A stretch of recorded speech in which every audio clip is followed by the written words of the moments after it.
Bismillahirrahmanirrahim. Assalamualaikum warahmatullahi wabarakatuh. Alhamdulillahi ala ihsani wa syukru lahu ala taufiqihi wa amtinani wa asyhadu an la ilaha illallah wahdahu la syarika lahu ta'ziman li sya'ni wa asyhadu anna Muhammadan abduhu wa rasuluhu ila ridwani. Allahumma shalli alaihi wa ala alihi wa ashabihi wa ikhwani. Hadirin dan hadirat yang dirahmati oleh Allah Subhanahu wa taala. Pada kesempatan kali ini insyaallah dengan izin Allah kita akan bahas tentang bahaya pemikiran kelompok Al-Khawarij, ya, yang kelompok ini sebagaimana disampaikan oleh Nabi SAW senantiasa muncul, ya. Tiada henti-hentinya, muncul kemudian hilang, muncul hilang, sehingga mereka akan muncul bersama Dajjal. InsyaAllah akan saya sampaikan hadis-hadis yang berkaitan dengan hal tersebut. Kenapa saya mengangkat pembahasan masalah ini? Karena sebagaimana kita dengar kabar kemarin, ya, ada seorang polisi, ya, habis sholat isya kemudian ditikam oleh seorang sambil berteriak togut, ya, dalam riwayat kafir, ya. Kemudian ditikam, ya, dianggap polisi tersebut togut, padahal polisi tersebut baru selesai sholat isya. Jadi togutnya sholat isya dulu, baru kemudian ditikam. Sebagian orang menganggap ini rekayasa, tidak mungkin terjadi, ya. Ini diucapkan oleh orang-orang yang tidak mengerti tentang pemikiran Khawarij. Adapun orang-orang yang mengerti tentang sejarah Khawarij dan tindak tanduk mereka, maka ini perbuatan yang sangat wajar.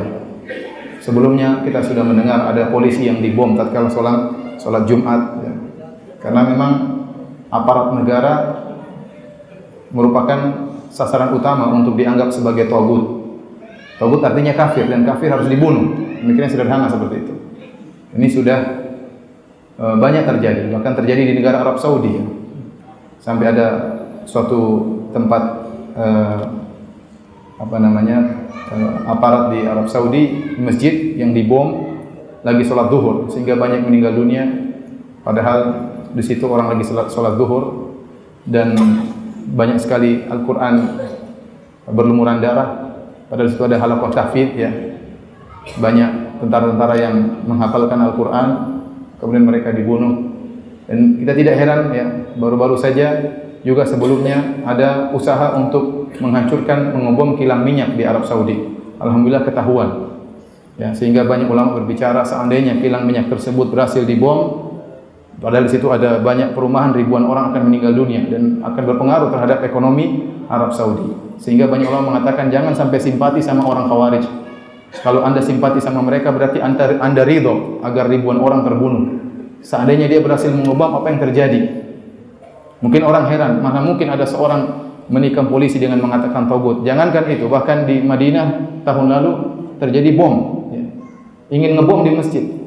Sekarang hampir terjadi bom di mana? Di Masjidil Haram. Orang Khawarij melakukan lebih daripada apa yang Anda bayangkan, ya. Ya.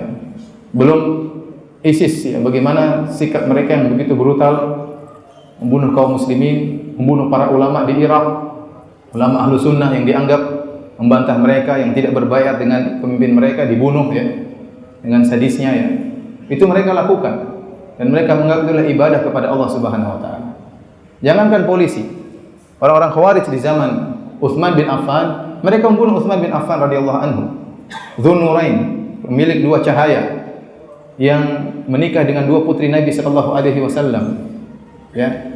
Kemudian dibunuh, dikepung di rumahnya. Mereka tidak sabar, ya, karena Utsman tidak mengikuti keinginan mereka. Akhirnya mereka masuk ke dalam rumah Utsman. Padahal di situ ada para wanita, ya. Mereka melanggar kehormatan Utsman, dan Utsman bin Affan radhiyallahu anhu sedang berpuasa dan baca Al-Quran, kemudian dibunuh oleh mereka, ya.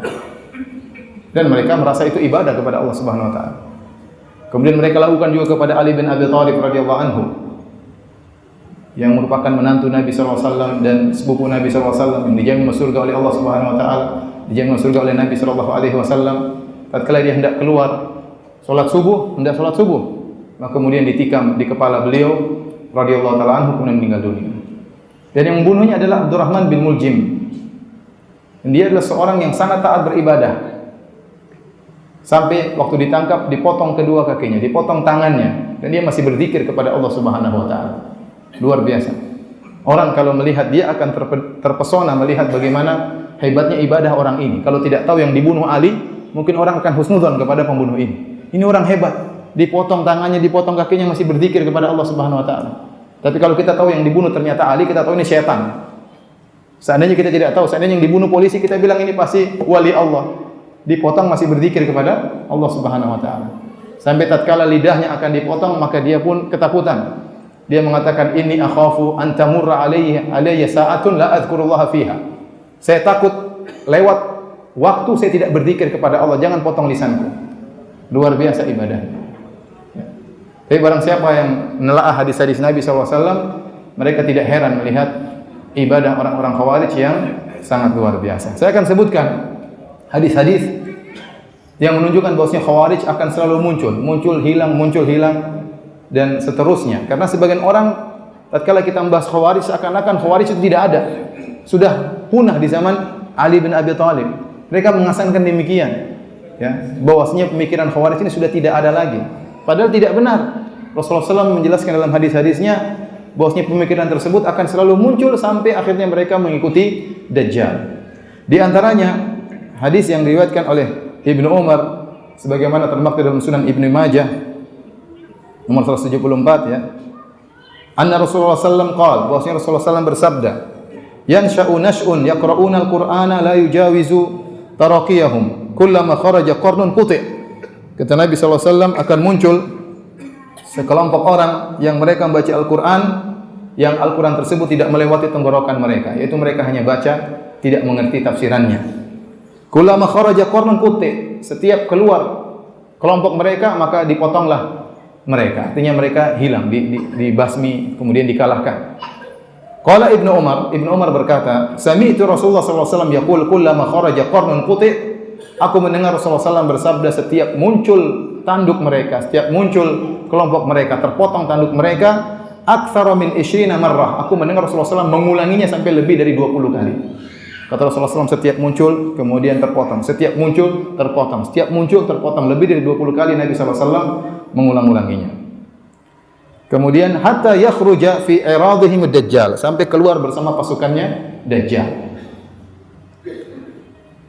Tapi hadis ini disahihkan oleh Al-Busiri dan dihasankan oleh Syekh Albani rahimahullahu taala.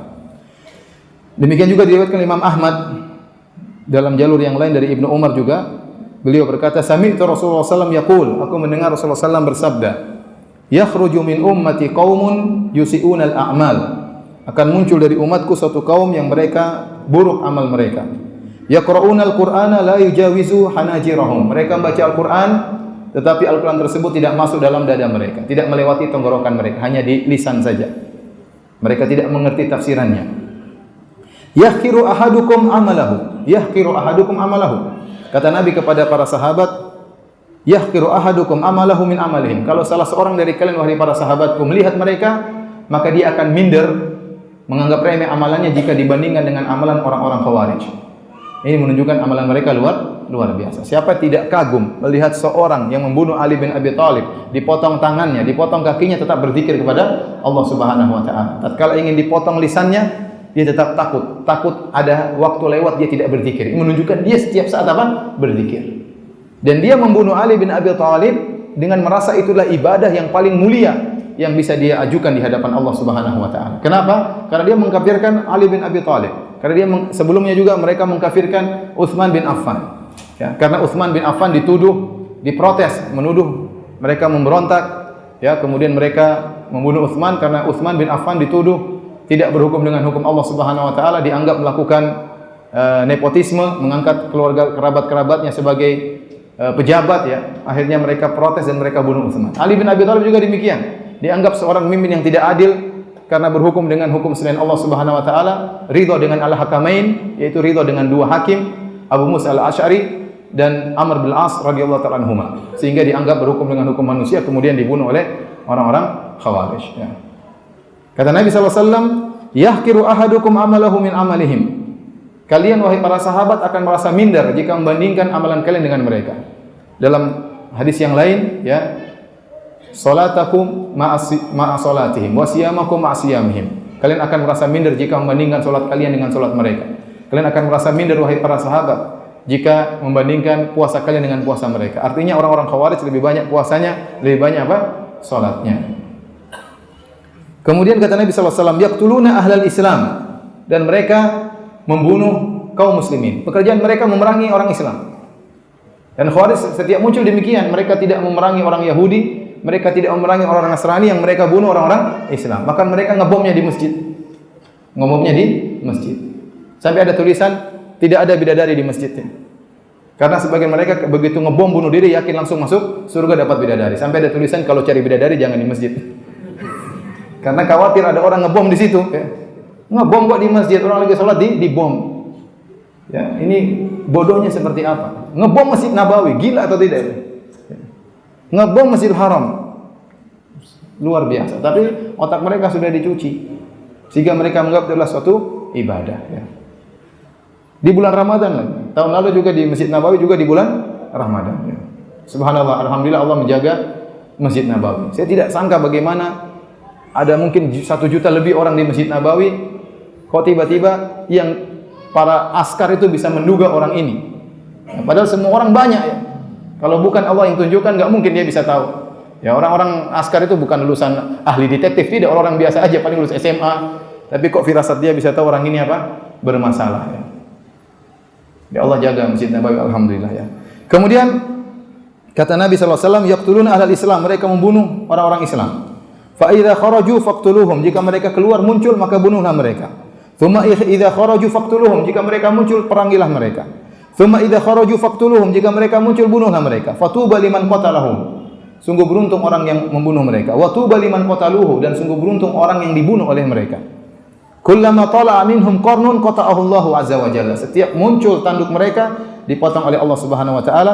Faraddada dzalika Rasulullah sallallahu alaihi wasallam 20 marrah au akthar wa ana asma'. Rasulullah SAW mengulangi hal tersebut, setiap muncul terpotong, setiap muncul terpotong lebih dari 20 kali. Ya, 20 kali atau lebih. Sementara kata Ibnu Umar, saya mendengar Nabi mengulang-ulangi perkataan tersebut ya. Jadi hadirin dan hadirat yang dirahmati Allah Subhanahu wa taala, ini semua dalil bahwasanya Khawarij akan senantiasa ada. Jadi jangan sampai kita mengesankan Khawarij tidak ada. Khawarij ada, baik pemikiran maupun orang-orangnya. Tentunya tatkala kita menyampaikan hadis-hadis ini, bukan maksudnya kita juga mudah memvonis orang-orang sebagai Khawarij, tidak. Oleh karenanya banyak ulama yang lebih berhati-hati, mereka mengatakan pemikiran Khawarij. Orangnya belum tentu Khawarij, mungkin punya pemikiran apa? Khawarij. Ya. Kecuali ISIS. Kalau ISIS banyak ulama yang langsung memvonis mereka Khawarij. ISIS, ya, banyak ulama kibar, ulama besar di Arab Saudi memvonis mereka apa? Khawarij. Karena ciri-ciri Khawarij ada pada mereka. Seperti hudathaul asnan. Mereka anak-anak muda. Sufahahul ahlam. Mereka juga orang bodoh. Ya, kemudian yaqtuluna ahlal Islam, membunuh orang-orang Islam, wa yad'una ahlal authan, dan membiarkan orang-orang menyembah berhala. Ciri-ciri ini ada semua pada ISIS, ya. Jadi mereka kebanyakan anak-anak muda, enggak ada apa namanya orang tua. Bahkan amirnya juga anak muda. Ya, dari sisi muda mereka umurnya muda-muda. Kemudian dari sisi keilmuan juga tidak ada ilmu, tidak ada ulama di balik mereka. Tidak ada ulama. Sama sekali tidak ada ulama. Tidak ada ulama yang masyhur, punya ilmu terkenal atau memiliki kitab-kitab, menulis buku-buku tentang fikih, tentang hadis, kemudian ikut mereka. Enggak ada sama sekali. Enggak ada sama sekali. Menunjukkan mereka berjalan tanpa arahan ulama sama sekali, ya. Ya, seandainya ada ulama mungkin dulu punya buku tentang hadis, tentang fikih, kemudian tiba-tiba membelot, ya kita bilang ada ulamanya, tapi ulamanya sesat. Sekarang sama sekali enggak ada ulamanya sama sekali. Anak muda tidak ada ulamanya sama sekali. Kemudian sifat mereka yaqtuluna ahlal Islam, yang mereka bunuh ahlul Islam. Orang Islam yang mereka bunuh. Yang mereka bunuh saudara-saudara kita di Suriah, yang mereka bunuh saudara-saudara kita di Irak. Dan mereka sama sekali tidak memerangi ahlul authan. Mereka tidak memerangi Yahudi dan juga tidak memerangi orang-orang Nasara. Yang sama sekali tidak mereka perangi. Yang mereka bunuh adalah orang-orang Islam. Ya. Dan ini ciri-ciri terdapat pada mereka. Oleh karenanya banyak ulama yang menyatakan bahwasanya ISIS adalah Khawarij, ya, karena ciri-ciri yang disebutkan oleh Nabi SAW benar-benar terdapat pada mereka. Maksud saya para hadirin hadirat yang dirahmati Allah Subhanahu wa taala, tidak juga mudah kita mengatakan orang khawarij, tidak. Tapi kita bilang dia terpengaruh pemikiran khawarij, mungkin. Karena kalau kita memvonis orang ini khawarij, ini berbahaya ya. Ini berarti orang ini ya, adalah ahlul bidah misalnya, harus diperangi dan macam-macamnya. Maka saya ingatkan juga, jangan sampai sebagian orang emosi kemudian ya, menuduh. Ada saudara-saudara kita yang mungkin demonstrasi kemudian dikatakan ini khawarij, harus ditumpahkan darahnya. Ini juga ngawur, tidak benar. Ya. Ya kita nasihati mereka kalau mereka salah. Ya. Kalau kesalahan mereka tidak sampai pada kesalahan khawarij, maka tidak boleh kita tuduh mereka sebagai apa? Khawarij. Karena akhirnya tatkala kita mengatakan mereka khawarij juga berbahaya. Melazimkan boleh untuk diperangi, boleh untuk apa? Ditumpahkan darahnya dan macam-macamnya, kelaziman-kelaziman yang batil. Maka kita berusaha berada di tengah. Kita menyatakan khawarij akan senantiasa muncul sebagaimana kabar Nabi sallallahu alaihi wasallam. Namun tidak serta-merta setiap ada orang yang keliru kemudian kita mengatakan mereka apa? Khawarij. Oleh karenanya para ulama berhati-hati juga untuk mengecap sekelompok orang khawarij. Ya. Tidak semua yang kemudian membangkang, tidak semua yang memberontak kemudian langsung otomatis menjadi khawarij. Yang setahu saya para ulama begitu tegas terhadap ISIS, sehingga mereka berani memvonis ISIS adalah kelompok khawarij. Karena ciri-ciri yang Rasulullah SAW sebutkan benar-benar ada pada mereka. Ya. Ya. Dan di antara ciri-ciri khawarij adalah mudah mengkafirkan kaum muslimin. Dan setelah mengkafirkan kaum muslimin, kemudian mereka kelazimannya mudah membunuh kaum muslimin. Kita tahu di tanah air kita ada kelompok-kelompok yang memiliki pemikiran takfir, tapi mereka tidak ada penerapan, tidak ada pembunuhan. Seperti Islam Jamaah. Islam Jamaah itu manhaj jamaah takfir. Mereka menganggap orang di luar kelompok mereka yang tidak membaiat iman mereka kafir. Makanya dianggap tidak tahu, Islamnya tidak ada sanadnya, tidak tahu bersuci. Makanya kalau masuk masjid mereka dipel oleh mereka dan seterusnya. Nah, kalau menikah tidak boleh menikah dengan orang luar dan macam-macamnya. Ya. Dan mereka meyakini hal tersebut. Mereka mengatakan barang siapa yang meninggal tanpa membaiat imam mereka maka mati jahiliyah. Mereka tafsirkan mati jahiliyah maksudnya mati kafir. Tetapi selama mereka eksis di tanah air, mereka tidak pernah menerapkan pembunuhan. Mereka mengatakan murtad, keluar dari Islam Jamaah. Ya. Dan saya sempat bertemu dengan para murtadin, orang-orang murtad Islam Jamaah. Banyak. Tapi mereka tidak bunuh karena mereka takfiri tapi moderat. Masih mikir-mikir ya. Kalau mereka bunuh bakalan buyar kelompok mereka. Jadi ada takfiriyin yang sudah ada takfirin sudah lama ya. Tapi mereka tidak penerapan. Tetapi sebagian orang-orang memiliki pemikiran takfiri dan kemudian menerapkan. Seperti yang ngebom sana sini kemudian membunuh polisi, ini bahaya ya. Padahal kita darah seorang muslim sangat bernilai di sisi Allah Subhanahu wa taala. Rasulullah SAW tatkala haji wada, Rasulullah SAW mengatakan, "Inna dima'akum wa amwalakum wa a'radakum haramun 'alaikum." Sungguhnya darah kalian haram, tidak boleh ditumpahkan. Sungguhnya harta kalian haram, tidak boleh diambil. Kemudian sungguhnya harga diri kalian haram, tidak boleh dijatuhkan. Haram darah. Rasulullah SAW sebutkan pertama kali, "Inna dima'akum." Sungguhnya darah tidak boleh ditumpahkan, haram. Rasulullah SAW mengatakan, la yahilu damu imri'in muslim illa bi ihdas salas. Tidak halal darah seorang muslim yang mengucapkan la ilaha illallah kecuali dengan 3 sebab. Yang pertama, as-sayyibuz zani. Seorang sudah menikah dengan nikah yang sah kemudian dia berzina, maka dia dirajam sampai mati. Yang kedua, an-nafsu bin nafs. Seorang membunuh orang lain, maka dia juga dibunuh. Yang ketiga, al-mufariqu lil jamaah. Seorang yang keluar dari Islam. Ya.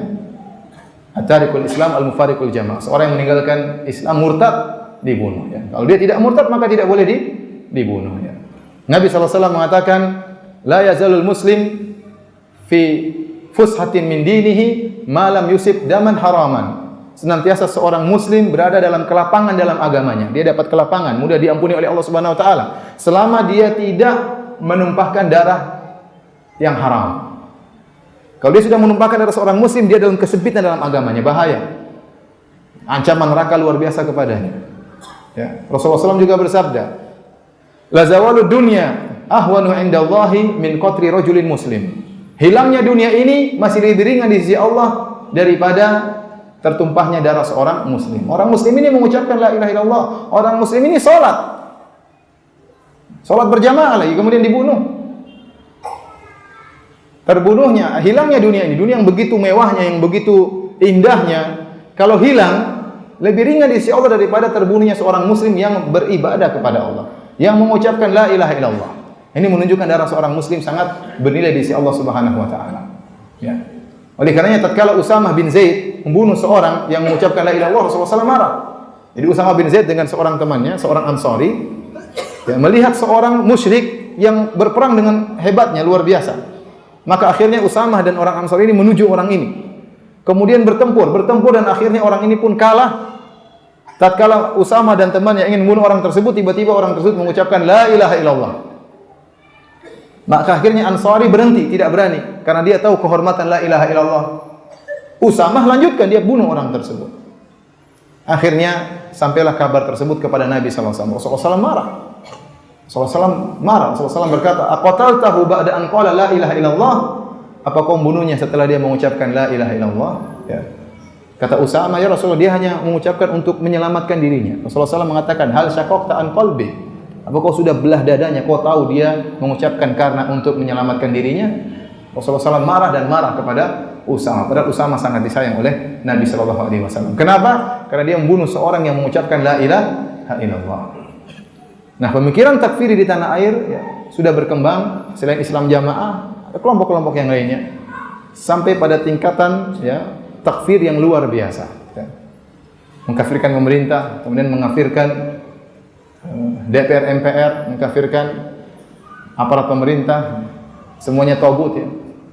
Polisi, tentara semuanya tagut ya. Bahkan semua yang mendukung terjadinya musyawarah MPR DPR. Kalau ada orang jualan bakso di kantor MPR juga kafir karena jualan bakso sama mereka. Sampai yang lebih parah lagi, semua yang milih dalam pemilu juga kafir. Sampai ada yang berfatwa demikian. Ya, jadi takfir gaya MLM ini bahaya, mengerikan. Ya. Dan ini benar-benar ada pemikiran seperti ini. Nanti kalau sudah mereka kafirkan kaum muslimin, kata mereka membunuh orang munafik lebih utama dari membunuh orang kafir asli. Ada syubhat berikutnya. Akhirnya apa? Lebih baik kita bunuh orang togut-togut daripada togut-togut yang Yahudi Nasrani. Akhirnya mereka membunuh yang ada di tanah air lebih dahulu. Dan syubhat-syubhat akhirnya berkumpul dan akhirnya terjadilah pengoboman seperti yang kita dengar semalam ya. Hadirin dan hadirat yang dirahmati oleh Allah Subhanahu wa taala. Oleh karenanya pada kesempatan kali ini ya, kita akan menyebutkan tentang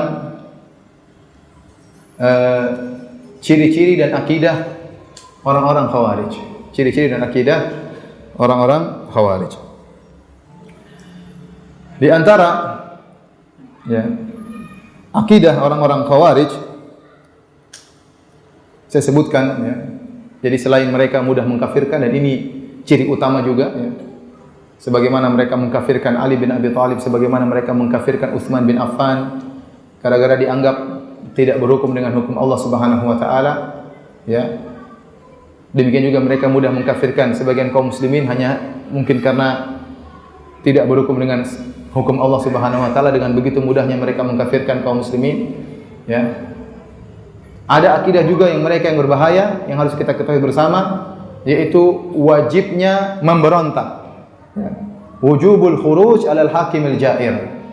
Wajibnya memberontak terhadap pemimpin yang zalim. Ini di antara akidah orang-orang Khawarij. Saya akan bacakan penukilan, ini bukan perkataan saya ya. Tapi saya akan bacakan penukilan dari perkataan para ulama ya, tentang akidah ini.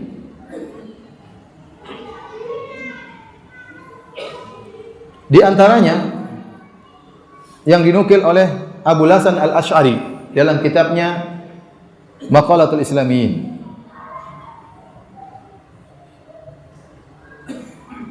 Jilid 1 halaman 167 sampai 168. Beliau berkata, ini wafat pada tahun 330 Hijriah. Jadi ada namanya Kutubul Maqalat. Kutubul Maqalat itu adalah kitab-kitab yang mempelajari tentang firqah-firqah.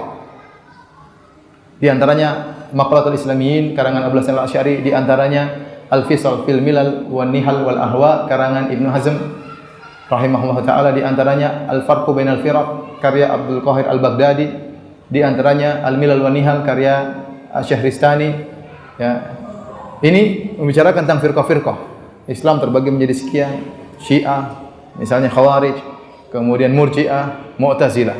Kemudian Khawarij terbagi menjadi begini-begini, Syiah terbagi menjadi 3 kelompok besar. Dari kelompok besar ini kemudian terbagi-bagi lagi. Ini dijelaskan dalam buku-buku tersebut. Ya. Kemudian ciri-ciri Syiah seperti apa, ciri-ciri Mu'tazilah seperti apa kaidah mereka. Ini dibahas. Nama buku tersebut namanya Kutubul Maqalat, istilah para ulama. Ya. Nah, di antaranya mereka membahas tentang Khawarij. Karena ashabu kutubil maqalat, para ulama yang membahas tentang buku-buku firqah-firqah ini, ya, mereka menyebutkan di antara firqah besar Islam terpecah menjadi 72 golongan. Di antara firqah besar, firqah induk adalah Syiah, Khawarij, Mu'tazilah, Murji'ah. Ini 4 kelompok besar, dan dari 4 kelompok inilah kemudian bercabang-cabang ke bawah. Rata-rata kelompok-kelompok yang muncul belakangan kembali menginduk kepada 4 firqah ini. Rata-rata kembali menginduk kepada firqah ini. Jadi kesalahannya paling fatal terhadap masalah akidah. Ada yang menambah misalnya Jahmiyah dengan turunannya, ya. Ya, baik. Di antaranya Khawarij mereka bahas, kata Abu Hasan Al-Asy'ari, jima'u ra'yil Khawarij, tentang perkara yang mengumpulkan kelompok-kelompok Khawarij. Kelompok Khawarij itu banyak, tetapi apa sih pemikiran yang mengumpulkan mereka sehingga mereka divonis sebagai Khawarij? Maka beliau berkata, ajma'atil Khawarij ala ikfari Ali bin Abi Thalib ridwanullahi taala alaihim. Mereka bersepakat, ya. Pertama adalah hal pengkafiran Ali bin Abi Thalib radhiyallahu anhu. Karena beliau menyerahkan hukum kepada 2 hakim, ya. Tadi karena dia mencerahkan kepada tahkimul hakamain, kepada Abu Musa Al-Asy'ari sebagai wakil dari Ali bin Abi Thalib, kemudian Amr bin As sebagai wakil dari Muawiyah, dan ridho dengan hukum 2 orang itu, maka dikafirkan oleh Khawarij. Mereka berkata, inil hukmu illa lillah, la hukma illa lillah. Tidak ada hukum kecuali hukum Allah. Kenapa hukum diserahkan untuk perdamaian kepada 2 orang ini, Abu Musa Al-Asy'ari radhiyallahu anhu dan Amr bin As? Maka dikafirkan Ali bin Abi Thalib. Kemudian wa ajma'u ala anna kulla kabiratin kufrun, dan mereka juga sepakat, perkara yang kedua, mereka sepakat juga bahwasanya seluruh dosa besar merupakan kekufuran. Illa Najdat fa innaha la taqulu dzalik. Ada kelompok Khawarij namanya Najdat, dia tidak berpendapat seluruh dosa besar adalah kekafiran. Perkara yang ketiga yang jadi fokus pembahasan kita, wa ajma'u ala anna Allah Subhanahu wa taala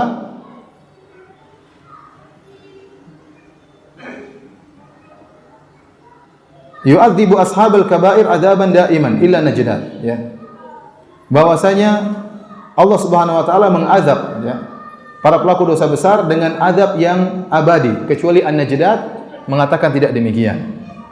Jadi beliau hanya mengisyaratkan, ya, di sini, ya, mohon maaf, jadi beliau hanya mengisyaratkan tentang masalah ciri pertama tentang pengkafiran Ali bin Abi Thalib, ya. Kemudian kita lanjutkan, ya. Abdul Qahir Al-Baghdadi dia mengatakan tentang masalah mazhab Khawarij. Beliau mengatakan, wa qad ikhtalafu fi ma yajma'ul Khawarij ala iftiraqi madhahibiha. Para ulama khilaf tentang apa sih perkara yang mengumpulkan Khawarij, padahal mereka berbagai macam modelnya. Kemudian akhirnya beliau menyebutkan di antaranya, ya, ikfaru Ali wa Utsman wal Hakamain, mengkafirkan Ali bin Abi Thalib, Utsman bin Affan dan Al-Hakamain, yaitu Abu Musa Al-Asy'ari dan Amr bin As. Wa ashabil Jamal, demikian juga yang ikut serta dalam perang Jamal. Wa kullu man radiya bi tahkimil hakamain, demikian juga setiap orang yang ridho dengan keputusan 2 hakim, yaitu Abu Musa Al-Asy'ari dan Amr bin As. Wal ikfar bi tikabil dunub, demikian juga mengkafirkan orang yang melakukan dosa-dosa besar. Yang ketiga, yang berikutnya, wa wujubul khuruj 'alal imamil ja'ir, dan wajibnya memberontak terhadap imam yang zalim. Ini disebut oleh Abdul Qahir Al-Baghdadi dan dia wafat pada tahun 429 Hijriah. Dia sebutkan di antara ciri Khawarij wajib memberontak terhadap pemerintah yang zalim. Kemudian beliau menukil, wa qala Syekhuna Abul Hasan, Dan guru kami Abu Hasan Al-Asy'ari ya menyatakan alladzi yajma'uha, yang mengumpulkan firqah-firqah Khawarij dengan berbagai macam modelnya adalah mengkafirkan Ali dan Utsman dan peserta perang Jamal dan selanjutnya tadi, kemudian wal khuruj ala sultanil jair, dan juga mengatakan wajibnya memberontak terhadap pemimpin yang zalim. Jadi ternyata ini adalah pemikiran Khawarij. Demikian juga Ibnu Hazm rahimahullah dalam kitabnya Al-Fisal yang wafat pada tahun 456 Hijriah. Dia berkata, "Wa man wafaqal khawarij fi inkari tahkim." Barang siapa yang sepakat dengan pemikiran Khawarij mengingkari at-tahkim, yaitu Abu Musa Al-Asy'ari dan Al-Amr bin As, wa takfiri ashabil kabair, dan sepakat juga mengkafirkan pelaku dosa besar, wal qaul bil khuruj ala immatil jur, dan juga pendapat tentang wajibnya memberontak terhadap pemimpin yang zalim. Kemudian kata beliau, dan seterusnya dari sini fahuwa khawariji, maka dia seorang khawarij juga. Jadi Ibnu Hazm mengatakan barang siapa pemikirannya seperti ini, maka dia juga adalah apa? Khawarij. Ya. Jadi saya ingin menjelaskan bahwasanya di antara sifat khawarij yang disepakati oleh para ulama adalah wajibnya memberontak terhadap pemimpin yang zalim. Demikian juga Syahristani yang wafat pada tahun 548 Hijriah dalam kitabnya Al-Milal wan Nihal. Beliau juga menyebutkan kullu man kharaja 'alal imamil haq alladhi tafaqatil jama'ah alaihi sama kharijiyan. Ya, setiap orang yang keluar memberontak terhadap pemimpin yang benar yang disepakati oleh kaum muslimin maka dikatakan sebagai khawarij. Baik, ternyata para hadirin dan hadirat yang dirahmati oleh Allah Subhanahu wa taala, ciri wajib memberontak terhadap pemimpin yang zalim itu bukan ciri khawarij saja. Barang siapa mempelajari ciri-ciri Mu'tazilah sebagaimana dinukil oleh ulama mereka yang bernama Al-Qadhi Abdul Jabbar dalam kitabnya Syarah Al-Usul Al-Khamsah, dia akan dapati bahwasanya di antara pondasi mazhab Al-Mu'tazilah adalah al-amr bil ma'ruf wan nahyu 'anil munkar. Beramar ma'ruf nahi munkar, dan ini maksud dengan bernahi munkar adalah memberontak terhadap pemimpin yang zalim. Ini ternyata mazhab juga mazhab apa? Mu'tazilah. Dan barang siapa yang baca buku-buku orang Syiah, mereka juga dapati ternyata di antara akidahnya orang Syiah wajib memberontak terhadap pemimpin yang zalim. Karena mereka mensyaratkan yang menjadi imam harus maksum. Sehingga akidah wajib memberontak terhadap pemerintah yang zalim ini adalah akidah disepakati oleh kelompok-kelompok sesat seperti Khawarij, kemudian Mu'tazilah, kemudian juga Syiah. Saya ingin menyampaikan ya, mungkin ada sebagian tidak setuju, terserah, saya ingin menyampaikan akidah mereka. Karena saya ingin menyampaikan kepada umat Islam, jangan sampai kita meninggal dengan memiliki akidah seperti ini. Karena ini adalah akidah kelompok yang disesatkan oleh para ulama. Kenapa para ulama mengharamkan memberontak terhadap pemerintah meskipun zalim? Karena mereka memandang bahwasanya ya, agama dibangun di atas maslahat. Dan pemberontakan biasanya mengakibatkan kemungkaran yang lebih besar, dan ini berdasarkan kenyataan, dan begitu banyak terjadi pemberontakan akhirnya kezaliman lebih parah. Dan kita dapati di zaman kita sekarang ini banyak pemberontakan terjadi namun kemungkaran semakin besar. Contoh seperti di Mesir. Di Mesir terjadi pemberontakan, sekarang kondisi lebih parah. Sudah terjadi pertumpahan darah, banyak kaum muslimin yang dibunuh, ribuan yang terbunuh. Ya, kemudian kondisi semakin parah, ekonomi semakin lemah, agama juga semakin sulit, kenyataan yang ada. Tidak usah jauh-jauh, tanah air kita. Demonstrasi pada tahun 98. Ya. Demonstrasi melewati batas yang seharusnya. Sehingga akhirnya kebablasan, ya, banyak orang bangga tatkala itu ya, dengan demonstrasi tersebut, namun akibatnya lebih parah. Ekonomi semakin hancur, korupsi semakin menjadi-jadi, ya. Orang-orang liberal semakin menjadi-jadi dan macam-macamnya. Kita bicara tentang Libya. Libya juga demikian. Gaddafi. Saya punya teman-teman Libya banyak cerita. Gaddafi zalim. Orang yang sholat 5 waktu di masjid, satu masjid ditangkapin dulu sama Gaddafi. Kenapa? Orang ini terlalu alim, ditangkapin. Jadi teman saya kalau mau sholat jamaah dia sholat subuh di masjid ini, sholat duhur tempat lain, sholat isya, karena masing-masing masjid ada intelnya. Nah, kalau ada orang 5 waktu di masjid, ditangkepin.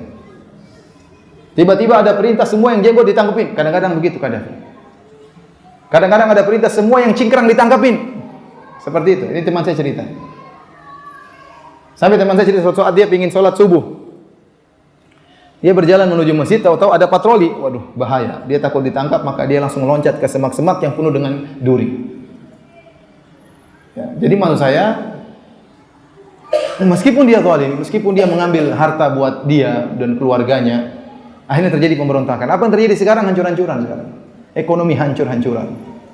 Ya, terjadi pembunuhan begitu mudah. Kemarin teman saya cerita, saya tanya, gimana si Fulan, teman saya dari Libya? Oh, udah meninggal Firanda. Subhanallah. Kenapa? Dua kelompok bertikai, maka dia berusaha mendamaikan. Akhirnya damai, tahu-tahu dia balik ditembak sama orang. Ya, orang tidak tahu kenapa dia dibunuh. Sampai demikian. Saya dibunuh kenapa? Tahu-tahu dibunuh oleh orang. Keamanan hilang, ekonomi hancur, Islam sulit berkembang. Ya, dimulai dengan pemberontakan. Waktu pemberontakan orang banyak yang dukung, bangga, tetapi hasilnya parah. Kita bicara tentang Suriah, pemberontakan. Baik, kita sepakat pemimpinnya Syiah.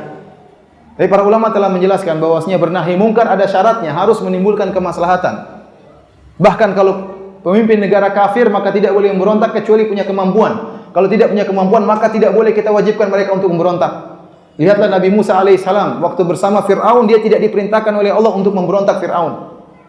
Padahal Bani Israel disiksa oleh Fir'aun. Tapi Nabi Musa secara kekuatan tidak mampu untuk melawan apa? Fir'aun. Memiliki pengikut yang lemah. Sehingga bertahun-tahun Bani Israel tetap disiksa. Akhirnya Allah menyuruh Nabi Musa untuk apa? Pergi. Lihatlah Ashabul Kahfi. Ashabul Kahfi 7 orang atau 7 orang pemuda yang berdakwah la ilaha illallah, akhirnya takut dibunuh, maka mereka kabur. Sembunyi di goa. Nabi Isa alaihissalam juga tidak disuruh untuk melawan tirani Romawi tatkala di zaman beliau. Maksud saya, kalaupun pemimpin kafir tidak otomatis kita harus mewajibkan untuk apa? Memberontak. Tapi kita wajibkan saudara-saudara kita yang tinggal di Sydney, di Melbourne, di Australia, berontak itu perintah kafir. Ya enggak masuk akal. Apa kita suruh saudara-saudara kita yang tinggal di Amerika, banyak orang Islam di sana, suruh memberontak? Kemudian waktu terjadi pemberontakan awal di Suriah, banyak sebagian dai-dai muda yang ditanya bagaimana, dan mereka memotivasi untuk memberontak. Dan masih ada rekamannya sampai sekarang. Kata mereka, marah, ayo ungkapkan kemarahan kalian. Ulama kibar tatkala itu diam, tidak ada yang menyuruh untuk apa? Memberontak. Yang dianggap ulama pemerintah, yang dianggap ulama tidak tahu fikul waqi', ya, diam. Yang muda-muda yang berfatwa. Akhirnya tahu-tahu 500.000 orang meninggal dunia. Entah mungkin sudah 1 juta orang meninggal dunia. Tahu-tahu banyak wanita diperkosa, tahu-tahu banyak anak-anak meninggal ya. Kalau antum jadi ustaz, antum ditanya, misalnya ada orang datang, kami dari Suriah, bolehkah yang berontak? Apa konsekuensinya? Akibatnya, oh bisa jadi 500.000 orang meninggal. Ente fatwanya apa? Boleh.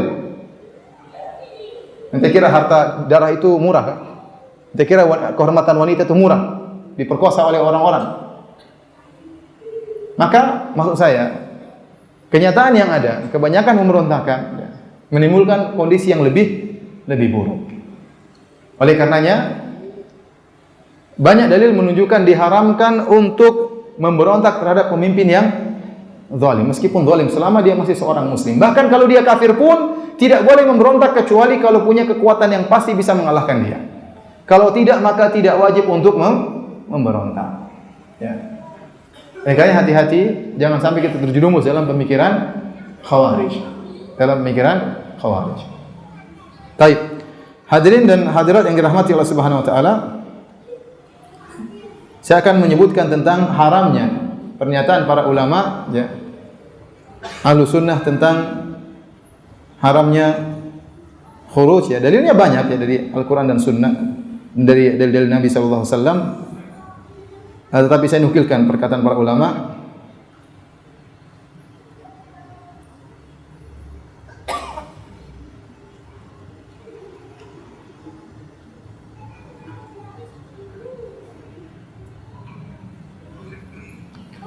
Contoh perkataan Imam Ahmad dalam kitabnya Ushulus Sunnah, kitab yang tipis ya, tentang pokok-pokok sunnah Nabi. Beliau berkata, "Wa man kharaja ala imamin min a'immatil muslimin." Barang siapa yang berontak terhadap seorang pemimpin dari pemimpin kaum muslimin, wa qad kanu ijtama'u alaihi. Sementara kaum muslimin sudah sepakat ya, dulunya menjadikan dia pemimpin, artinya berkumpul di bawah kepemimpinannya. Wa aqarru bil khilafah bi ayyi wajhin kana, dan kaum muslimin mengakui kepemimpinan dia, kekhilafahan dia. Bi ayyi wajhin kana, dengan cara apapun, biridha awil ghalabah. Apakah pemimpin ini jadi pemimpin dengan cara yang syar'i atau dengan cara kudeta? Pokoknya dia sekarang jadi pemimpin. Faqad syaqqa hadzal kharij asal muslimin. Maka orang yang berontak ini telah mematahkan tongkat kaum muslimin, telah keluar dari pemimpin yang sah.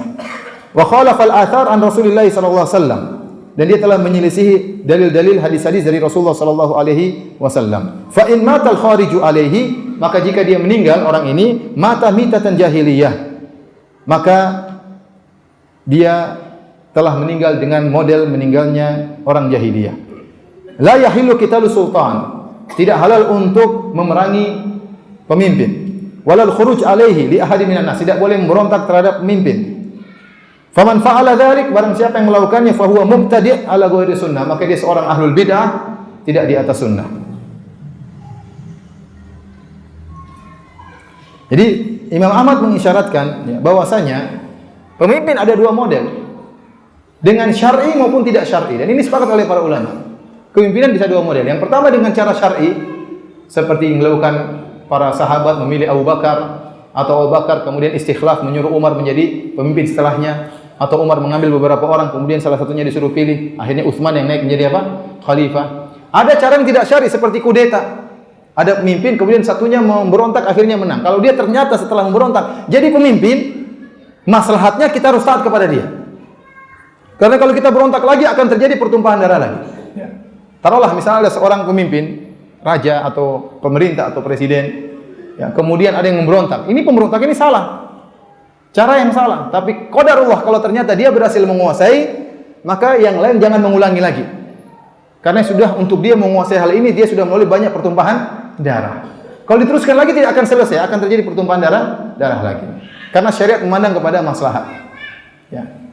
Dan di antara cara mengangkat pemimpin yang tidak syar'i, contohnya seperti dengan cara demokrasi. Itu tidak syar'i secara Islam. Tetapi tatkala dia sudah menjadi pemimpin, maka maslahatnya kita taat kepada dia. Selama dia menyuruh kepada kebaikan. Kalau dia menyuruh kepada keburukan tidak boleh taat. Tapi kalau dia menyuruh kepada undang-undang yang baik, yang demi kemaslahatan kaum muslimin, maka wajib untuk taat. Kata Allah Subhanahu wa taala, "Atiullah wa atiur rasul wa ulil amri minkum." Taatlah kepada Allah, taatlah kepada Rasulullah, taatlah kepada ulil amri minkum. Ulil amri secara bahasa artinya apa? Yang mengatur urusan kaum muslimin. Yang ngatur urusan kita tahu, ada presiden ngatur urusan kita. Dengan perintah dia kita diatur. Ya. Bukan pemimpin jamaah-jamaah. Ya. Islam jamaah ada ulil amrinya sendiri. Ngatur urusan apa? Urusan kaum muslimin tidak diatur. Yang haji bukan dia yang atur. Ya. Masalah salat bukan dia yang atur. Ya. Masalah penjagaan negara dari serangan luar juga bukan dia yang atur, maka dia bukan ulil amri. Ulil amri itu orang tahu, dia penguasa. Di tangan dialah perintah. Dia yang mengatur urusan kaum muslimin, maka itulah ulil amri. Maslahatnya ya kita taat kepada dia selama dia menyuruh kepada kebaikan. Kalau dia menyuruh kepada keburukan tidak boleh taat. Tidak boleh taat. Haram taat kepada dia kalau dia menyuruh kepada keburukan. Kita berusaha menasihatinya dengan cara yang baik ya. Jadi inilah pernyataan para ulama, dan tentunya pernyataan ini dibangun di atas banyak dalil. Oleh karenanya Imam Ahmad sendiri mengalami hal ini. Di zaman beliau, tatkala muncul Khalifah Al-Ma'mun yang menyeru kepada kekufuran. Apa kekufuran yang diseru oleh Khalifah Al-Ma'mun? Yaitu harus menyatakan Al-Quran itu makhluk. Harus menyatakan Al-Quran itu apa? Makhluk. Ini kekufuran yang nyata. Tetapi nyata bagi Imam Ahmad. Adapun bagi Al-Ma'mun ini syubhat, dia tidak ngerti. Makanya Imam Ahmad mengatakan, "Man qala anal Qur'ana makhluk fahuwa kafir." Barang siapa mengatakan Al-Qur'an itu makhluk, maka dia kafir. Tapi Imam Ahmad tidak mengkafirkan sang raja tatkala itu. Kenapa dia tahu raja ini bahlul, tidak ngerti, ditipu oleh ahlul bidah, ya. Dia tidak mengkafirkan Khalifah Al-Ma'mun. Dia tidak ngerti. Banyak orang kasih syubhat sama dia. Padahal Imam Ahmad mengatakan barang siapa mengatakan Quran itu makhluk maka dia kafir. Dan ini ijma ulama. Tapi dia tidak mengkafirkan Al-Ma'mun. Bahkan waktu orang datang menyuruh dia untuk memberontak, dia tidak memberontak. Karena darah kaum muslimin itu apa? Mahal, ya ikhwan. Maka mau saya hati-hati, jangan sampai kita terlalu semangat, berlebihan, melanggar hadis-hadis Nabi SAW. Kita ingin kebaikan, ternyata yang datang lebih buruk. Ya. Ustaz, apakah kezaliman yang terjadi kita biarkan? Tidak, kita berusaha memperbaiki. Ya. Dengan cara yang baik tentunya. Dengan cara yang baik. Jangan sampai melampaui batas. Silakan, mungkin ini ada ijtihad di kalangan kita, bagaimana menasihati pemerintah, tetapi jangan sampai berlebihan. Yang mengakibatkan kezaliman dan mengakibatkan yang lebih parah daripada hal ini. Baik hadirin dan hadirat yang dirahmati oleh Allah Subhanahu wa taala, ya. Tentunya ya, banyak syubhat-syubhat yang ingin menggoyangkan akidah ini. Saya katakan akidah Ahlussunnah, ya. Kalau saya bacakan hadisnya terlalu banyak, ya. Jadi antaranya Rasulullah SAW mengatakan, waktu para sahabat mengatakan tentang kemungkaran yang dilakukan oleh pemerintah, oleh penguasa, ya. Para sahabat mengatakan, afalan nunabiduhum bisayf, apakah kami boleh memerangi mereka, mengangkat senjata membunuh mereka? Kata Rasulullah SAW, tidak boleh, ya. Ma aqamu fikumus shalah, selama mereka masih menegakkan salat. Dalam riwayat ma sallu, sementara mereka masih apa? Salat. Mereka belum kafir, tidak boleh. Dalam riwayat yang lain, illa antarau kufran buahan, sampai kalian melihat kekufuran yang nyata dari dia. Bukan kekufuran yang takwilan atau kekufuran dengan cara metode MLM, tidak. Tapi benar-benar kafir, dia pindah agama, dia menginjak Al-Quran, dia menghina Nabi Muhammad SAW, itu kekufuran yang nyata seperti itu. Bukan dia membuat undang-undang mungkin. Orang bikin undang-undang banyak kemungkinan. Dia tidak menegakkan hukum Islam. Masih banyak kemungkinan kenapa dia tidak menegakkan hukum Islam. Mungkin bukan dia benci kepada syariat Islam. Dia sudah datang, sudah syariat, sudah demikian. Hukum-hukum sudah begitu, dia tinggal meneruskan. Lihat Raja Najasyi radhiyallahu anhu, ya. Seorang raja beragama Nasrani. Waktu para sahabat disiksa di kota Mekah, Rasulullah SAW suruh sahabat untuk berhijrah ke negeri kafir yang lainnya. Mekah negeri kafir, Habasyah negeri kafir. Tetapi Habasyah masih mending.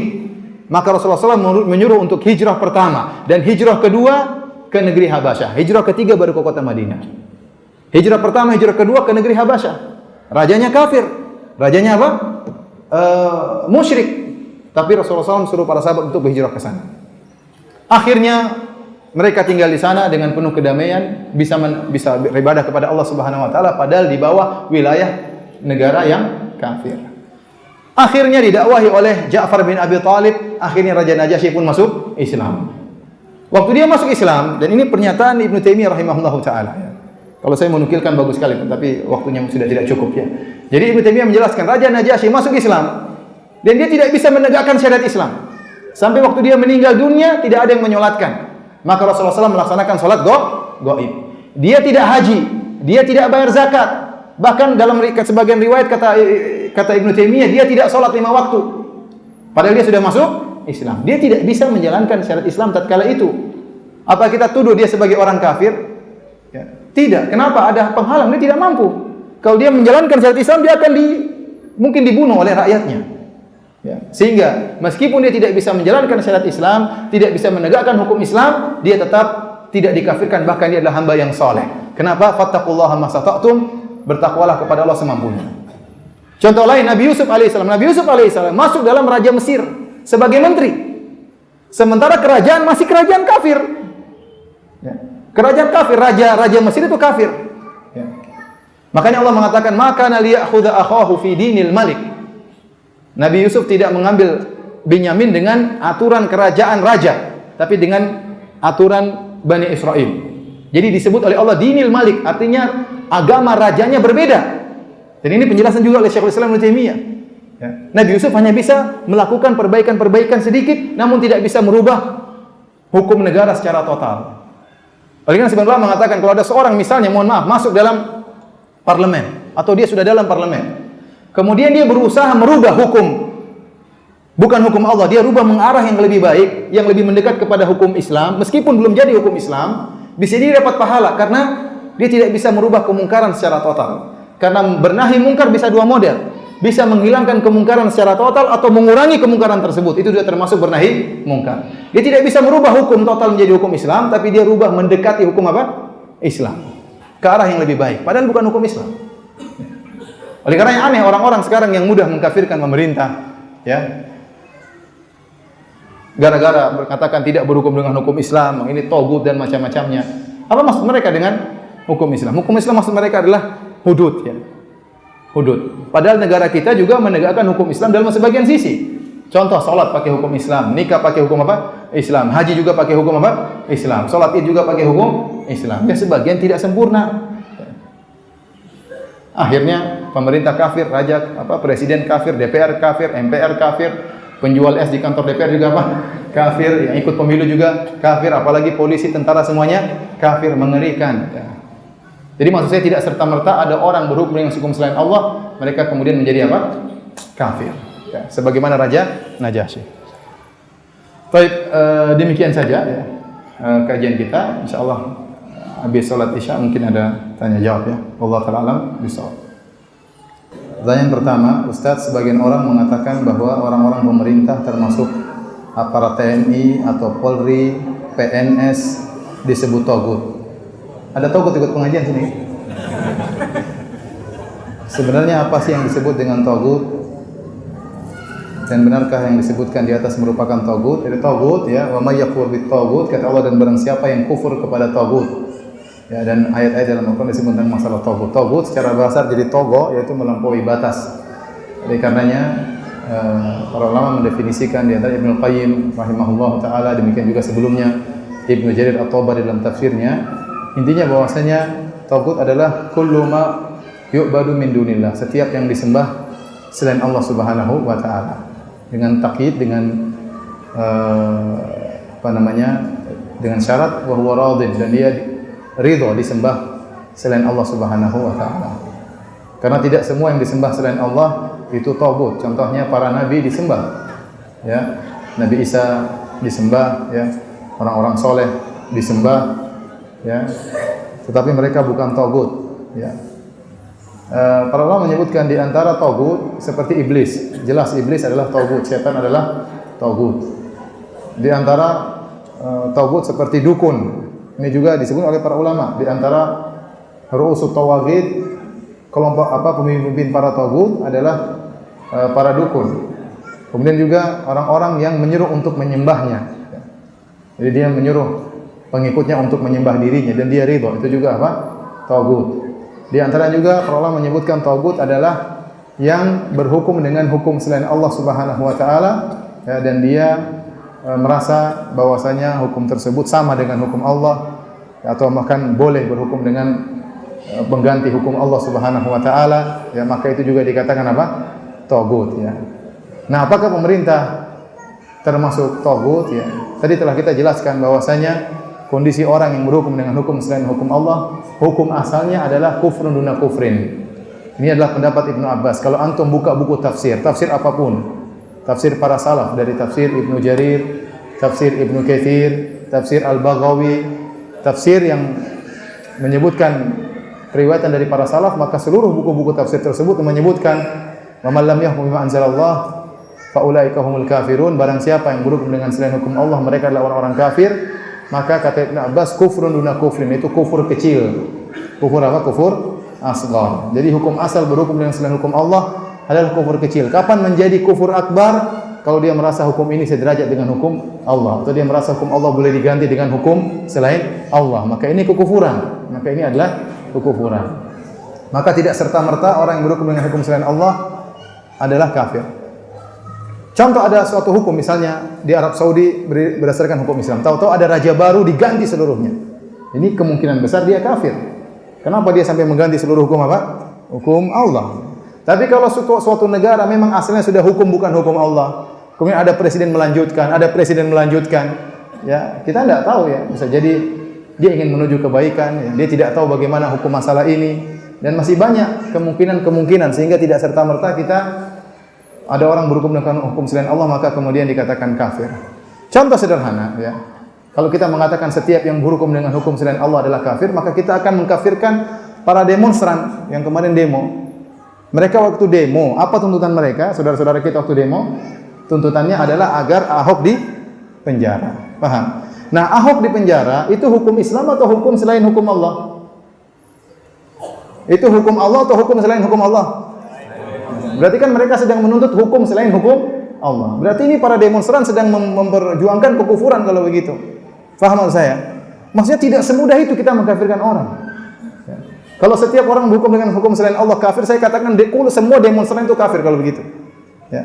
Karena mereka sedang memperjuangkan hukum selain hukum Allah. Hukum Islam terhadap pencela Al-Quran tidak demikian. Ya.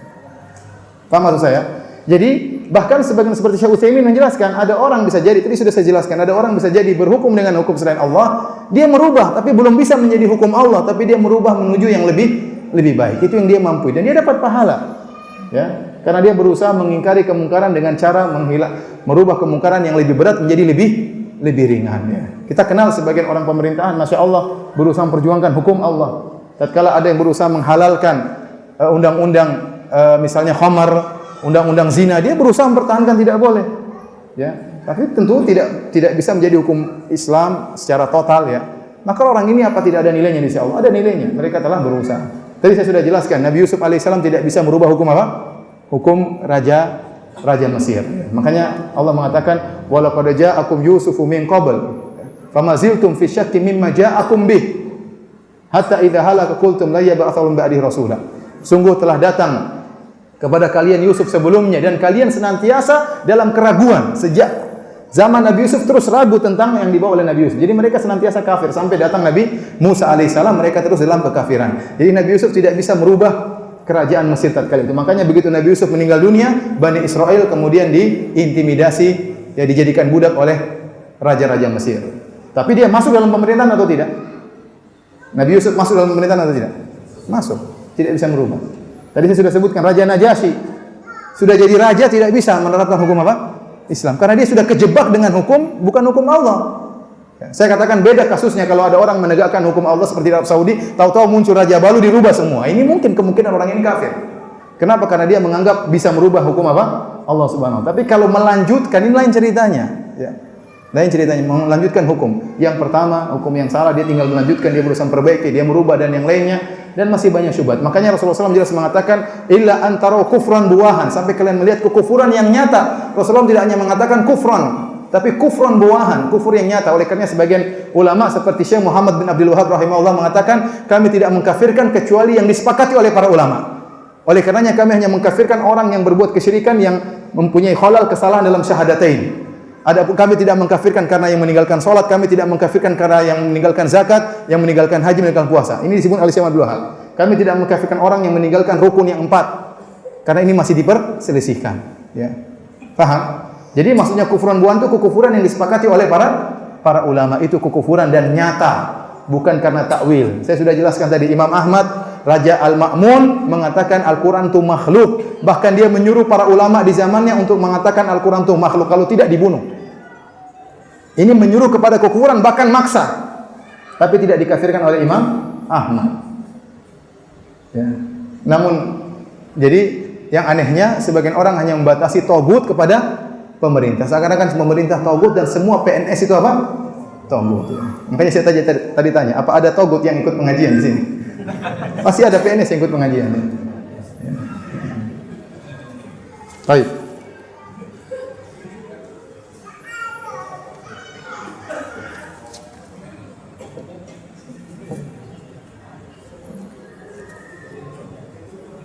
Ya, saya terkadang lewat sebagian orang punya pemikiran yang seperti ini. Ya. Kemarin saya di Sydney di Australia, ada yang tanya tentang masalah seperti ini. Ya. Ustadz, kenapa masalah mirip-mirip seperti ini? Jadi masalah politik terkadang seorang masuk bukan pada bidangnya. Ada yang bertanya, Ustadz, kenapa Arab Saudi menjalin hubungan dengan Amerika Serikat? Ya kita lihat jalin hubungannya hubungan apa? Apakah tidak boleh seorang Muslim bekerja sama masalah ekonomi misalnya atau masalah dalam itu ijtihadnya Arab Saudi. Arab Saudi boleh berpolitik, Indonesia juga boleh berpolitik, negara yang lain juga boleh berpolitik. Nanti antum kaget ternyata ada misalnya Hamas ternyata bertemu dengan orang Yahudi punya kesepakatan. Ternyata ente dapati juga ternyata Erdogan bertemu dengan orang Yahudi punya kesepakatan.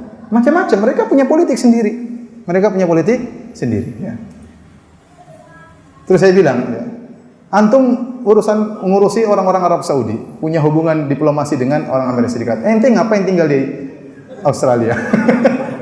Ente tinggal di Australia ngapain? Bahkan terima gaji dari apa? Australia. Subhanallah. Jadi apa namanya? Semut di pinggir lautan kelihatan, gajah di depan mata tidak apa? Kelihatannya. Jadi seperti itu. Subhanallah, kemudian mereka bikin fatwa-fatwa aneh. Saya ke sana saya tahu, subhanallah. Jadi ada di sana ulama, dianggap ulama, ya. Ngaku muridnya Syekh Albani rahimahullah, tapi pemikirannya aneh. Dia mengatakan orang kafir itu hartanya boleh diambil. Jadi boleh dibohongin. Sehingga di sana banyak orang-orang Islam. Jadi di sana di Australia, kalau ada orang yang janda dikasih tunjangan, setiap minggu dapat entah $400 atau $700. Tiap minggu dapat $700. Sehingga banyak orang-orang Islam istrinya pura-pura diceraikan supaya dapat apa? Tunjangan. Dan itu fatwa dari mereka, kata mereka harta orang kafir apa? Halal. Subhanallah, sudah numpang di negara kafir bohongin mereka lagi. Apakah para sahabat waktu numpang di Raja Najasyi bohongin Raja Najasyi? Subhanallah, fatwa aneh-aneh. Akhirnya nanti ada orang cadaran nyuri. Ya memalukan, tapi kenyataannya demikian. Mereka menganggap harta orang kafir itu apa? Halal. Ini bohongin. Dalam rangka untuk mengambil harta orang kafir tidak jadi masalah. Fatwa yang aneh-aneh. Orang kafir lihat orang Islam seperti kira-kira tertarik dengan Islam? Enggak tertarik sama sekali. Ini Islam kayak apa? Nabi SAW dahulu mau ambil barang Yahudi, belanja. Nabi sampai meninggal punya hutang sama orang Yahudi. Ada saatnya orang kafir berperang, itu baru halal darahnya. Orang kafir sudah saya sering jelaskan, ada 4. Ada kafir harbi, kafir musta'man, kafir mu'ahad, kafir dhimmi. 3 kafir ini tidak halal darahnya, tidak halal hartanya. Cuma satu model yang halal darah dan hartanya, itu kafir yang berperang. Ini sudah numpang di negara kafir, kemudian nyolongin uang orang kafir. Terus orang kafir kalau tahu dan ketahuan akhirnya, apa simpati sama Islam?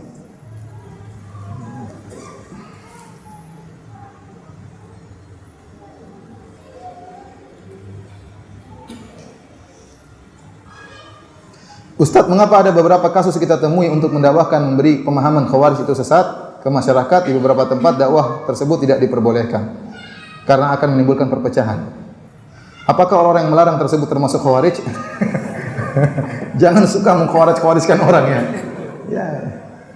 Ikhwan, antum menyampaikan agama Allah Subhanahu wa taala ya. Mencari keridhaan Allah meskipun dengan kemarahan manusia. Tapi antum menyampaikan dengan hikmah, dengan dalil, menukil perkataan ulama. Ya. Kita menyampaikan hal ini, kita tidak ingin negara kita yang sudah diperjuangkan oleh orang Islam. Negara kita ini yang perjuangan siapa? Pahlawan kita rata-rata orang Islam ya. Semuanya orang Islam. Coba, penjajah orang kafir atau tidak? Penjajah orang kafir. Kemudian diperjuangkan orang Islam dengan takbir, dengan darah mereka, dengan harta mereka. Kita tidak ingin negara ini yang sudah berdiri dengan penuh kekurangannya kemudian hancur lebur. Ya. Kemudian nanti orang kafir datang kemudian ikut campur, akhirnya berubah negara ini ya. Jadi sering saya sampaikan kalau ingin membangun istana, rumah yang ada jangan dihancurkan. Ya, rumah yang ada diperbaiki dengan banyak kekurangannya sambil membangun istana. Tapi jangan rumah yang ada hancurin, istananya belum ada. Ya. Akhirnya dihancurin, istananya nggak bangun-bangun. Ya.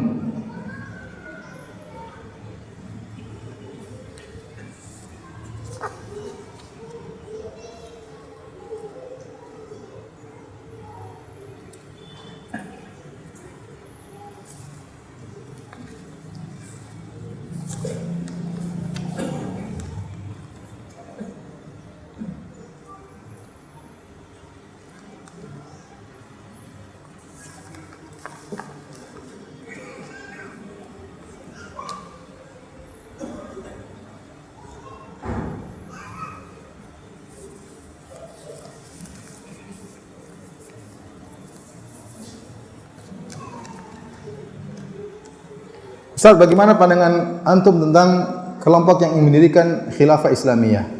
Kita semua ingin menegakkan negara khilafah Islamiyah, ya. Tetapi bukan dengan cara yang salah, kemudian dengan menyatakan bahwasanya pemerintahan yang ada semuanya tidak sah, ya. Karena pernyataan seperti ini seakan-akan mengajarkan kepada masyarakat untuk tidak taat, untuk memberontak dan yang lainnya. Meskipun mereka tidak menyuruh memberontak. Tapi dengan statement bahwasanya pemerintah Islam yang ada semuanya tidak ada yang sah, ini mengajarkan masyarakat untuk tidak taat kepada apa? Aturan. Karena semuanya bukan pemerintah. Maka ini pemikiran yang keliru ya. Pemikiran yang keliru ya. Sebagian orang hanya beranggap bahwasanya namanya khilafah yang sah itu kalau sudah menguasai seluruh dunia satu khilafah. Padahal para ulama telah menjelaskan ijma bahwasanya bisa jadi apa namanya terjadi ta'addudul khulafa. Bisa jadi dalam suatu saat ada beberapa kekhalifahan. Ya. Ada yang tidak boleh kalau satu wilayah kemudian khalifahnya dua, ini tidak boleh. Yang kata Rasulullah SAW, kalau sudah dibaiat yang satu kemudian datang yang satu maka harus dibunuh. Karena ini memecahkan barisan kaum muslimin. Tapi kalau satu negara punya khalifah, negara lain punya khalifah, ya ini diperbolehkan karena darurat. Ya. Seandainya negara tidak ada khalifah, tidak ada pemimpin, bagaimana? Akan terjadi kerusakan. Ya. Apa kata para ulama? 70 tahun bersama pemerintah yang zalim lebih baik daripada satu hari tidak ada pemerintah. Bahaya kalau tidak ada pemerintah. Tidak ada polisi, tidak tentara, itu kira-kira bagaimana kehidupan? Pasti kacau. Ya. Jadi maksud saya, kita semua ingin mendirikan khilafah, tapi kita harus berpikir yang realistis. Yang sudah ada ini jangan dianggap semuanya tidak beres. Ya, semuanya tidak sah, Arab Saudi tidak sah, semua tidak sah. Ini kan akhirnya pemikiran seperti ini merongrong stabilitas suatu negara. Ya, tidak benar. Ya. Anda ingin khilafah, saya juga ingin khilafah, tapi dengan pemikiran yang realistis, yang ada diperbaiki.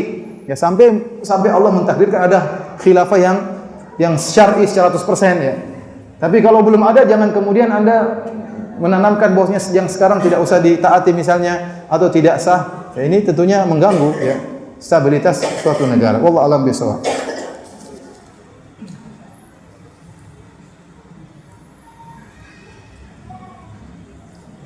Bagaimana cara menasihati orang kafir awam yang menggeneralkan ISIS Islam, padahal paham Khawarij lah yang mencoreng Islam.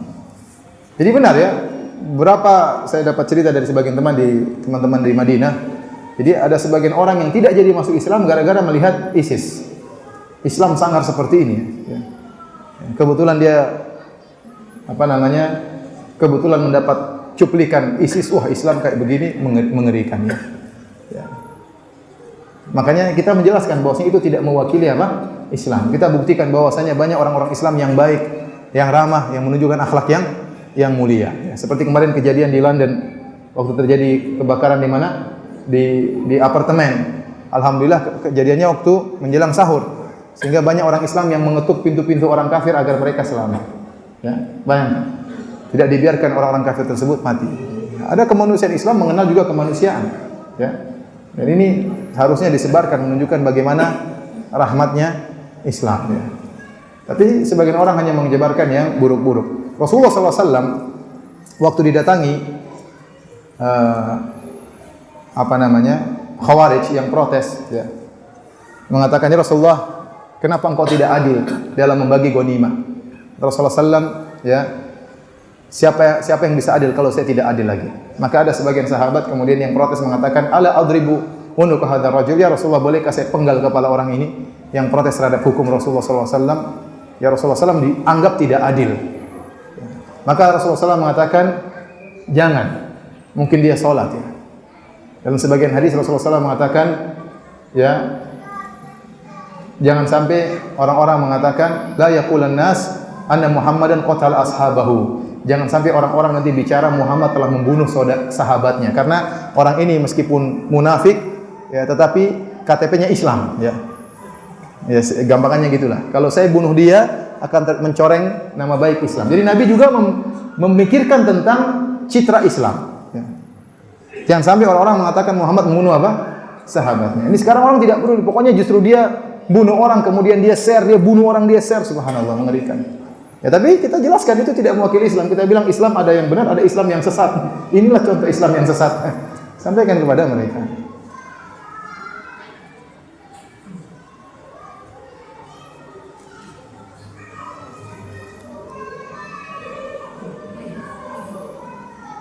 Ada orang berdalil, ya Ustaz, bukankah sebagian salaf ada yang memberontak?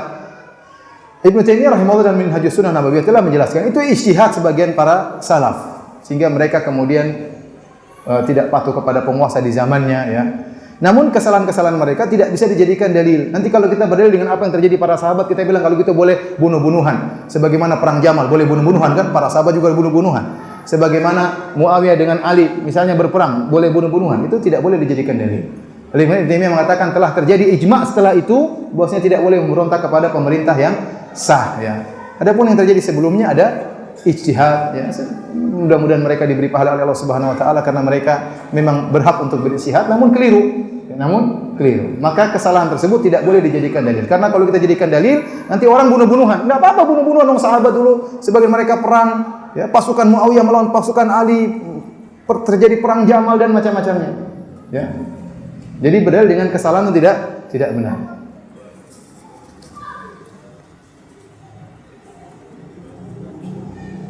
Bagaimana menurut Ustaz kalau pernah mengenal sunnah dari imam Islam jamaah dan memakai ilmunya sampai sekarang, tapi tidak sampai pada paham takfiri dan baiat? Karena sudah ngaji kitab salat di Islam jamaah. Jadi yang baru nyambung baru kita apa? Salat. Enggak, fikih mereka juga aneh-aneh ya. Fikih mereka juga berubah-ubah. Ya. Oleh karenanya harus direvisi ya. Direvisi. Mengenal sunnahnya dari Islam jamaah itu perlu dipertanyakan. Karena mereka menafsirkan sendiri dengan otak mereka Pak sendiri. Kata mereka kami menyambung sanad dari Mekah, dari Arab Saudi, dari hadis. Wong orang-orang ulama sana enggak ada yang seperti mereka. Nyambung dari siapa? Ya. Nyambung dari siapa? Ya. Jadi kan katanya nyambung, ambil ilmunya dari mana? Di Mekah. Wong di Mekah enggak ada yang seperti mereka. Terus nyambung dari mana? Itu karangan Nur Hasan Ubaidah saja ya. Makanya Anda yang sudah terlanjur belajar fikih salat dari Islam jamaah harus revisi. Ya. Karena pasti ada yang aneh-aneh.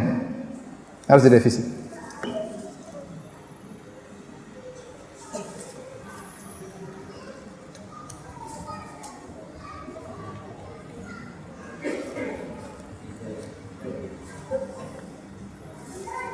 Dah, habis. Dah. Demikian saja ikhwan dan akhwat yang dirahmati Allah Subhanahu wa taala kajian kita. Insyaallah kita lanjutkan besok di pada subuh dengan judul bahagia menjadi penghuni surga. Wabillahi taufiq wal hidayah. Assalamualaikum warahmatullahi wabarakatuh.